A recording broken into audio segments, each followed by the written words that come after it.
Pronto, vamos para a segunda rodada de perguntas. Na mensagem, o Instagram diz que o PL irá acabar com a liberdade de expressão e completa, abre aspas, a democracia está sob ataque no Brasil, fecha aspas. No entanto, o governo defende que é totalmente o contrário. O projeto vai garantir maior responsabilidade no disparo de informações, evitando assim incitação a crimes, discurso de ódio e principalmente o vendaval de fake news que, a gente sabe, se transformou uma parte do mundo digital. Vamos então com o Zé Eduardo dessa vez. O PL das fake news ameaça de fato a democracia? Absurdo. O que ameaça a democracia é exatamente a fake news, a utilização de uma hipotética e inexistente liberdade de expressão para cometer crimes. Muitas pessoas fizeram suas campanhas políticas com base em fake news, atingindo reputações indevidamente. Isto acontece cotidianamente e essas pessoas hoje têm reagido no Congresso Nacional, elas querem a fake news, elas precisam ter um discurso de ódio, porque senão não se elegem mais. Este é o fato político que se coloca. E discurso de ódio não é liberdade de expressão, doutor. Liberdade de expressão é dentro do balizamento jurídico que a Constituição assegura eu poder me manifestar. Agora, eu dizer, extermine aquela pessoa cometeu crime quando não cometeu, incentivar o ódio, isso é inaceitável. Invada escolas, mate as crianças. Eu posso fazer isso, doutor, isso não é liberdade de expressão. Isso não é liberdade de expressão. Ah, mas então depois eu vou para a justiça, eu peço para tirar, depois que as crianças morreram. Não pode, isso é inaceitável. Isso, aliás, no mundo inteiro existem órgãos que tratam dessa questão, doutora. Isso não é uma novidade no Brasil. O que me espanta é que subitamente esses órgãos, essas big techs, ficaram preocupados com a democracia brasileira. Quando não atenderam ordens da justiça para tirar fake news, quando, na verdade, no dia 8 não fizeram nenhum editorial, é que agora mexe nos interesses deles, mexeu no bolso. E aí manipulam efetivamente a opinião pública se valendo de um poder que não foi dado pelo consumidor que consome seu produto. Eu não contratei o Telegram para ler posições editoriais do dono do Telegram, mas para me comunicar com outras pessoas. Diferente, por exemplo, se eu assisto a CNN, que é um órgão de imprensa.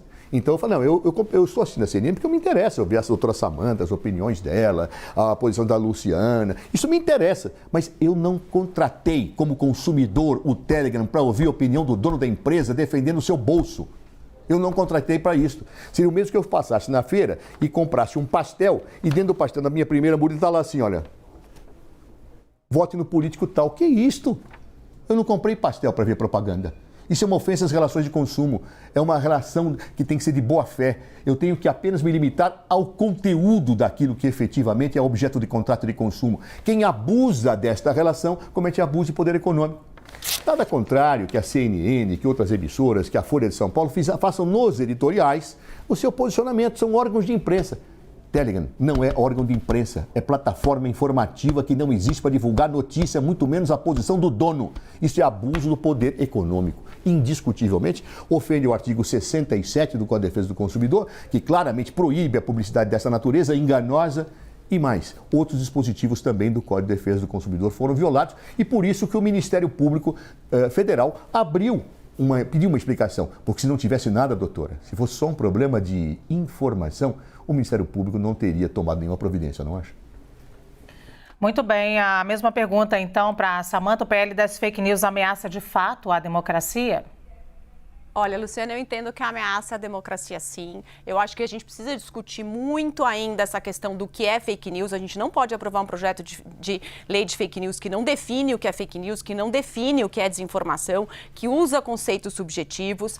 É claro que o doutor Zé Eduardo colocou aqui, não se pode atacar. Óbvio que não se pode atacar a honra de alguém, a imagem de alguém, mas isso já é punível no Código Penal, difamação, injúria, calúnia. Ou seja, a gente já tem mecanismos para isso. A questão de dizer que não regular as plataformas digitais significa que eu estou sendo favorável à invasão em escolas, à divulgação de crimes de ódio. Não, a gente não tem o Marco Civil da internet, o próprio artigo 18 e 19 que o Supremo vai se manifestar. Agora, o que está acontecendo? É a minha interpretação desse projeto de lei. Se a gente não tem, não vai ter mais o órgão regulador. Então, as plataformas vão decidir o que é fake news e desinformação.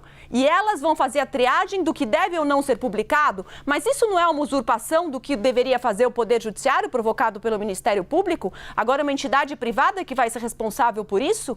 Eu vou ter que passar pelo juízo de valor delas, elas vão ser responsabilizadas e elas vão estabelecer o que é fake news e desinformação. Isso não é uma função do nosso sistema, do Ministério Público e do Poder Judiciário? Ou seja, o Ministério Público provoca, o Poder Judiciário julga se é fake news ou não, e aí profere uma decisão judicial e obriga, como está no Marco Civil da Internet, as plataformas a retirarem esse conteúdo do ar. Agora, se elas se negarem a retirarem, aí sim a gente tem que ter punições pesadas, porque assim, aí elas estão sendo coniventes com a prática de crime. Agora, passar um ônus que é do Estado para as plataformas é uma limitação.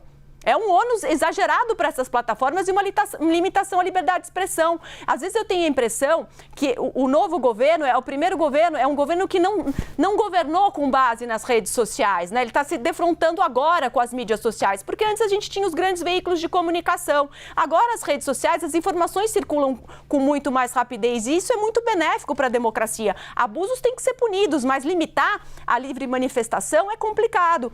O doutor Zé Eduardo colocou, os veículos de imprensa colocam um editorial ou não, mas a gente sabe que os veículos de imprensa também têm uma normatização vinda pela própria Constituição, porque é muito interessante, em nenhum momento, doutor Zé Eduardo, a Constituição fala em liberdade de imprensa, ela fala em direito à informação, o direito que o cidadão tem de ser informado, e o artigo 220 trata da comunicação social, os princípios que todos os veículos de imprensa têm que seguir, e claro, eles podem adotar uma posição ou não, a CNN está fazendo isso, colocando aqui um debate onde você tem posições favoráveis ou contrárias, mas tem outras emissoras que só falam de posições favoráveis. Isso não é, de certa forma, induzir? Será eu, como cidadã, não tenho direito à informação e ouvir os dois lados? Isso faz parte da democracia, a liberdade de informação e com as penalidades que já existem. Agora, você criminalizar, eu vou estabelecer se isso é fake news ou não, se a minha interpretação difere da interpretação do governo. Nunca se criticou tanto por alguém discutir um projeto de lei. Nós teríamos que estar favoráveis. Olha, todos estão discutindo com visões diferentes. E quem vai decidir? O Congresso Nacional. Os legítimos representantes do povo, foi para isso que nós votamos neles. Eles é que vão ter que decidir o que é melhor, mas nós não podemos manifestar. A nossa Constituição de 88, ao estabelecer uma democracia, ela estabelece uma democracia participativa. O cidadão, as empresas, todos têm que se manifestar. Eu não vejo nenhum crime nisso. Muito bem, Zé Eduardo. Olha, eu vejo um paradoxo argumentativo na fala da doutora Samantha. Por quê? Ela falou, está se passando um ônus do Estado para as Big Techs. Mas que ônus do Estado? A censura?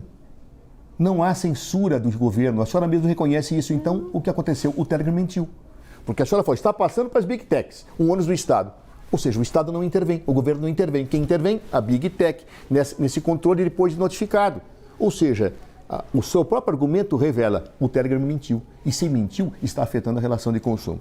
Segundo ponto, a senhora corretamente fala do direito à informação. O direito à informação garante a verdade a ser informada e não a mentira indiscutível, não o delito de ódio, não a informação que incentiva práticas criminosas. O direito a ser informado não autoriza que, não no plano da interpretação, mas do fato, eu minto. Eu não posso divulgar uma mensagem, doutora, dizendo que a doutora Samantha cometeu tais crimes quando não cometeu nem foi processada. Isso não pode ser feito, doutora. Isso tem que ser eliminado. É isso que tem ensejado toda esta confusão que o Brasil vive hoje, inclusive no plano político.